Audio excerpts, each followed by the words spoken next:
TNA Slammiversary might not have had a World Championship on the line, but it had the next best thing, with 4 of the top stars competing for an opportunity to challenge Double J Jeff Jarrett for the NWA World Heavyweight Championship at Hard Justice. Welcome back, guys, to Fog Wrestling. Hard Justice is what Sting wants to give to Jeff Jarrett, but to do that, he had to win the main event of this pay-per-view, and we'll talk about that when we get there. But yeah, I'm not a big fan of a world champion just not being on the show. I think the world champion wrestling on the show and not defending his title's bad enough. But for the world champion just to not be on the show because they want to crown a number one contender, straight off the bat, I don't like that, and that's a negative for me on Slammiversary. That might be so bad I'm going to take away a point from my overall rating, because I just think that's not... I think that's unforgivable.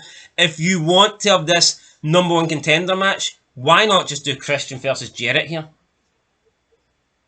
Yeah, I just don't... And add somebody else into that number one contender match. It's not the correct road to victory I'm after, man. I mean, the road to victory for me would be having a number one contenders match and a world titles match. Now, yeah, ideally that's what you want, because a number one contenders match for the world title should arguably be the second biggest match you can put on a card, but the biggest should be for the world title. Hell, we seen Jay Lethal first Jeff Jarrett. What a match that was. Yeah. That could have been on this. Yeah, well, I don't know why you couldn't have done... Just have a lesser world title match, but also... You know, I mean, I get it, right? I mean, yeah, good roster, but... Why can't Jeff Jarrett defend against someone who's considered lesser? Now that match, the Jay Lethal title match that he earned, he earned that on Impact. Why not, instead of making it for the next Impact? Maybe they wanted to try and, I don't know, pop a rating or some shit. But they could have had Jay Lethal decide no, he wants his match at Victory Road. Unless Jarrett's got maybe some sort of injury we don't know about, giving them the benefit of the doubt. Yeah, this was at a point where, you know, they did film like 4 weeks in one night, so maybe I got played in. But here, we would see Jeff Jarrett. No, we would see him, and he was moving alright, but we'll start with the beginning of the show, and I just can't help but feel these are holding back TNA pay-per-views. It's just going to be difficult for me to sit here and say, oh, I think that was a 9 out of 10. Or I think that was a 10 out of 10. When the first hour's a pre-show on the actual show. Yeah, hell, even I think an 8 is going to be really difficult to get, because the first few matches at least are really, really poor. A lot of them have no build-up, really. And is it because of the roster? I mean, potentially, is there a rule how many matches you need to have on it? Back then, you needed quite a few. With WWE nowadays, we've seen 5, and I'm not suggesting that TNA slowed down the pace of a 3-hour pay-per-view event just to have less matches, but to me, they need to do a better job of filling out the opening match. But I think they will, the further we go in. I think by the end of 2006, start of 2007, I'm expecting the roster to be a lot stronger, and then you're bringing in the Knockouts division, and you can argue that fills out at least one match.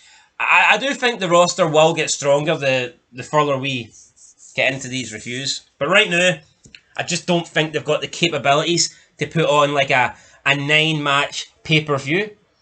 And it hurts because, as well, it's not just the roster, it's a 1-hour TNA Impact. There's only so much you can do on 1-hour shows. If that's your only show, there's only so much you can do. It's like ECW, right? ECW, when they came back from the dead, rebranded it. ECW December to Dismember wasn't a great overall pay-per-view, and you just feel like because there was like a lack of build to the matches. But see, another thing, when you had Booker T, when you had Kurt Angle and plenty others, naturally the card's just stronger. I still think they would struggle though if it's just a 1-hour Impact. I do think going to 2 hours will help pay-per-views massively. No, I agree, because see beginning, like the first couple of matches on these shows with just jobbers, it's no good. No, but look at ECW, right? We reviewed it for about 2 years. Imagine if they had a pay-per-view every month. No, I know. How are you getting like 8 matches from what we were seeing on TV? Well, you wouldn't be. That's it. It wouldn't work. And here, you're right. Well, ECW December to Dismember didn't work. No, literally like the worst pay-per-view WWE put on for years. But what I would say is I think TNA, even at this point, if you compare TNA to Dark, I think TNA is a lot faster. I think the product runs, I think it's a quicker pacing. Yeah. No. And it needs to be because they've only got 1 hour shows. But anyway, let's get into it. So on the pre-show, we had Johnny Devine with Alex Shelley defeat Shark Boy. Didn't see it. Pre-show, what can we say? First match of the night, the Naturals, Chase Stevens and Andy Douglas take on Diamonds in the Rough. Tag team match. I get it. Shane Douglas is trying to bring the Naturals back, get them to tag team glory. He's going to do it for Chris Candido. I'm not really digging it. I'll be honest. I don't really care for the Naturals. I don't really care for Shane Douglas, and rest in peace, but I just don't really care for Chris Candido. The matches, I think dedicating a tag team to Chris Candido's legacy is weird. Yeah, the matches aren't really that impressive. I'm not really interested in this whole redemption story, and their opposition have been jobbers. Who cares about the Diamonds in the Rough? This is just a match we've seen a million times, it feels like, man. This is not a pay-per-view match. Who's paying for this? This match screams like the Asylum years, like 2003 or something. But this is a pay-per-view match. Yeah, honestly, man, see if you tuned in after you bought this pay-per-view, you probably would have thought, I wonder if they're giving you this pre-show as well included. Is this before the actual show comes on? Yeah, well, hey, don't worry. I'm actually got a little bit of a bill, but to be honest, not really. It was Monty Brown versus Rhino, and we didn't really get the match either. We got it for like 5 minutes, and then it ends in a no contest. Just, I guess these guys couldn't be separated, brawling everywhere. Referees then couldn't really contain them to the ring, to the impact zone. I mean, it's hard to stay within the impact zone because it's only about a radius of like 2 feet. But yeah, the match got stopped. I'm assuming we'll get it at a later date, but Rhino, Monty Brown, disappointing. Disappointing, but although it was designed to be that way, so it's like... It's a match that deserves more of a build, and I mean, it's a match with two guys that, I mean, are up and coming, man. These are two guys that should be taking the belt off of Jarrett, I think. Yes. Just not right here, right now, but yeah, I like the brawl backstage. No, it was good. It was good. You know what? Probably set up a bigger match in the future, so it's alright. Number 3, we've got Latin American Exchange, LAX, with Homicide Hernandez and obviously Conan taking on Sonjay Dutt and Ron the Truth Killings. I mean, it was alright. I enjoy LAX. I don't think this match was anything to write home about, but it was okay. That's probably all it was, though, alright, wasn't it? LAX. I still care for Sonjay fucking Dutt. I mean, no, I never have. Just seems like he's a random guy that's been put in here. I think these guys are just better when they've got their wee section of the impact zone and they do their wee commentary. Now here, Gringo is there. I'm sure LAX could have great matches with America's Most Wanted and AJ and Daniels. Not denying it, but this match just didn't really do it for me. But here, the Border Toss, the Gringo Killer. I mean, come on, some pretty cool fucking names. What more do you fucking want? Match number 4, we got Sensei versus Kasarian. TNA X Division Championship match. Again, it was just alright. I don't even remember this getting a build. Can someone tell me when Kasarian earned a shot at this? This just seems like another random match that popped up on the pay-per-view. Sensei low-key is shite, isn't he? I think every pay-per-view match should have some form of build, or it should be at least announced before the show. Or the match that doesn't get announced, is like, holy fuck, it was too good not to put on, because this is like a last second kind of thing. No, but this was just kind of chucked on. Yeah. Without anybody knowing, or... I mean, it was alright, but Sensei wins. Don't really care. Right, we got Raven versus Larry Zbyszko, the hair versus hair match. I don't know if I was expecting a classic, but I thought it would go longer. Although what I would say is I thought Larry Zbyszko looked alright for the 4 minutes he was in the ring. Yeah, I think Larry Zbyszko hadn't really aged. I think if they wanted to, Zbyszko could have done a 10-minute match. But nothing wrong with what they've done. Short and sweet. Kind of surprised Raven won, though. Yeah, Raven hits the DDT. He ties Zbyszko down to the chair. And the commentary team is really bad here. It's like... So Raven's cutting his hair and Zbyszko's freaking out. And Don West and Mike Tenay are laughing. Oh, look at Zbyszko. Zbyszko then kicks one of the security guards in the nuts. And the security guard goes down and he's rolling about the floor. And what either Don West or Mike Tenay is like, that security guard, he finds it so funny, he can't help himself, he's rolling about the floor. It's like, no, he got kicked in the nuts, you fucking idiots. How funny would it need to be for the security guard to be rolling about the floor, pissing himself? But they think, I don't see why they would lie. I don't see why they'd be taking the piss or joking about it. I just don't think they actually seen what happened. Maybe they weren't paying enough attention. Maybe their vision was kind of skewed or whatnot. But they thought the security guard was on the floor rolling because ZBYSZKO was getting his hair cut. I like to name West, but sometimes they do come up with some retardation. Did you notice that? Or No, I remember that, yeah, and it's like, to me that's just a perfect example of not paying attention. Because there's no way. But then, it's not even a paying attention thing, it's a fucking IQ thing. There's no way JR would come up with that. Okay, imagine McMahon on the headset. If a big moment happened and JR was saying there was another reason for it. Yeah. Imagine somebody got knocked out with a sledgehammer for a Triple H smacks Michaels with a sledgehammer, knocks him out. JR doesn't see it and he's like, oh, Michaels thinks he's got this match won, so he's taking a wee nap to show that he's the superior wrestler over Triple H or some bullshit like that. You'd be like, what the fuck? What's that, pal? That's not what happened, pal. Call the damn match, you stupid son of a bitch. Anyway, Raven ZBYSZKO was alright. Hair versus hair. Then we got Chris Sabin and Jay Lethal defeating the Paparazzi, Kevin Nash, and Alex Shelley with Johnny Devine. Don't turn your back on the Wolf Pack. Don't think Kevin Nash should be losing, even if it was technically Alex Shelley. Yeah, it was Alex Shelley, but here Kevin Nash associated with him.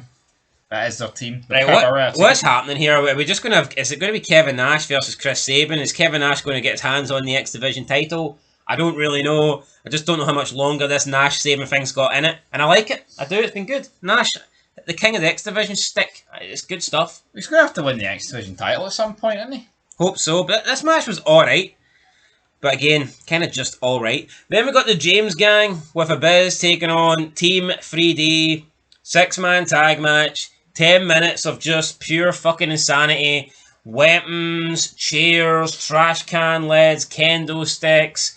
Was there thumbtacks as well? I'm pretty sure there was. Aye, because Black Hole Slam for Spike onto Spike. Yeah, I mean, we had this spot where Abyss literally just fucking grabs Spike and he throws him over the top rope into the crowd. A bit similar to the Mike Awesome Spike Dudley spot. But the crowd catch Spike Dudley and they do like the whole surfboard thing with Spike. And then they just chuck him back over the railing and he whacks the back of his head off the steel steps. I thought he was dead. Spike never had good luck. Do you remember that spot? Aye, they picked him up through against the steps. And back of his head just cracks off the steel. Reminiscent of La Resistance when they fired him through the table and they missed the table and he just cracked the back of the head off the table. Yeah, but this one was like... But you'd rather hit a table than hit the steps. Yeah, and the referee's checking on him straight away. Yeah, because this spot, though, it's designed for the crowd to put him back. Yeah, but and he gets like a pop. Those steel steps have got a fucking edge. Oh no. You know what I mean? What if you... Fair play to Spike, what if you cracked the back of your head off the corner? But see Spike here, he could have... got up and battered somebody. Or, yeah, and no sold it. But I think he did the correct call. Yeah, he sold it like it was a wrestler that was doing it to him. Yeah. Was he selling it or was he fucking genuinely heartless? He could have been genuine, but here, he likes punishment, does Spike Dudley. And, although, didn't expect it from the fans though. No, definitely not. So, yeah, we get the table spot in the end. If I recall correctly, I believe it's a Black Hole Slam. Yep, Black Hole Slam to Spike Dudley. And, well, Brother Runt in this instance in 1, 2, 3. Surprised. Here, the steel steps spot could have been enough to end it. Could have been. Match of the night so far, though, for me. Easily, but again, there's not been much competition. There's not, but speaking of competition, the next one was surprisingly good, I think, considering that this Sorelda person looks like they couldn't work a fucking dime. She got a lot of involvement, as did Gail Kim. I thought adding these two to the match, not so much Gail Kim, because I think she's a really good worker. I think she's one of the best female workers of all time, to be honest. But I thought adding this Sorelda was just going to make the match shit. But I actually thought there were some really good spots, and it actually worked. I'm pleasantly surprised at how good this was, because I think Daniels and AJ and America's Most Wanted, they've had good matches, and maybe they've had too many. And I guess adding these two was making it fresh. But I thought it was going to just be a shit show. Not going to lie, but to me, I thought the match was actually really good. No, 4 guys that have got great chemistry. Gail Kim's good, and I think for any of them to get a good match at this Sorelda woman's pretty decent. Look, she was the weak part of the match. She was a weak link. I'm not going to deny that, but I don't think she stood out as horrible. I don't think she ruined the match. No, she added to the match, just less than the other 5. So to me, I think it was different, obviously, from the last match, but I think it was actually just as good. To be honest, the title's on the line. Key thing here about this TNA, none of the matches are long. No, A few over 10 minutes, and then the longest one's the main event. But it just would kind of remind you of like Attitude Era, where it's like, and nobody want. It's different. You got a big main event title match. It can go 20, 25 minutes, of course, but other matches should just be going about 10, 15 at the most. Right, main event time. Sting taking on Cage, Samoa Joe, Scott Steiner, fatal 4-way. Early on, some guy runs down and he sprays liquid into the face of Sting. Sting then gets taken to the back. Turns out it's Jeff Jarrett. Turns out the liquid, I think, was gasoline. Yeah, gasoline in the face of Sting. They're saying that, oh, you can smell the gasoline, you can smell it, you can smell it. It's cringe when they do it, though, like half a second after it's been sprayed. Yeah, at least give us time to actually whiff a shite over there, didn't he? Yeah, so Sting gets taken to the back. Then we get a triple threat match that basically plays out. We get that iconic spot where Scott Steiner goes to slam Christian into the apron, and you know what? This always gets brought up. Is it bad? Yes. Is it the worst time? No. I don't think it's that bad. Christian goes one way, Steiner goes the other. Yeah. Christian's it just sucked towards the steel steps like skull spike. Yeah, and the match was alright, and then Sting comes down at the end and almost like steals the victory with the Scorpion Death Drop on Steiner. And that's it. Christian Cage not happy. He thinks that Sting kind of stole it. But then he's kind of happy. But in the end, he raises Sting's hand. He's like, right, well, you be the man to beat Jarrett then. You beat him. They don't trust me. Christian, I don't trust him. No. Listen, I like Christian. I think his run in TNA it's been decent. It's been good. I've enjoyed it. The heel turn soon, though. But the heel turn will be better. We know that heel Christian's better than face Christian. Yeah. But it's been alright. But I do think it's coming. We don't need Christian kissing Sting's arse, and I don't think he will, to be fair, for much longer. Steiner, at this point, I don't think has been protected in TNA. I think he just loses a lot of matches. No, he does. I mean, I understand why he's the one to take the pin here. There's not going to be Joe, and for Christian to feel like he's been robbed, he can't get pinned. No, I get it, but you can't keep building up Steiner as this legitimate guy that can win the world title or a legitimate main eventer when he keeps losing. If you keep losing, your stock goes down. His entire TNA career, though, he's pretty much losing. True, very true. But anyway, that was it. Match it was good. I don't think it was as good as the previous two. No, it wasn't. Probably third match of the night. Probably third best. It was a stacked main event, but again, I just feel like we should have had a world title match in here. No, somewhere. Definitely, especially when you look at the rest of the card. I think there was room for a world title match. Yeah, honestly, there was. I think the last three matches were good, and I think that, I mean, if you want to say, I think the matches involving the 6 people were both great, to be fair. But it's the start of the show. It's like, really, you had to wait until like way over an hour in until you got like the matches that you actually cared for and wanted to see. I think like when Raven takes on ZBYSZKO, to me, that's when the pay-per-view truly kind of begins. But that's the problem, man. Like, people will be reluctant to buy a pay-per-view if half of it's filler. Yeah, you're almost halfway through until the advertised card starts to take place. And that's not and also, at this point, man, WWE's still great. So what they need to do is, I just don't understand why Jeff Jarrett couldn't be in a world title match. Doesn't make much sense. Yeah, it doesn't. Anyway, guys, it's time to rate Victory Road. I'll give it a 5 out of 10. Straight down the middle. Bit El Generico. Not an awful lot of great moments, but not bad. I'll give it a 6. I think the last 3 matches saved the show. It's difficult to say here if the last 3 if the full show was like the last 3 matches, I think you're looking at like an 8. Yep, but they weren't. So I'll give it a 6.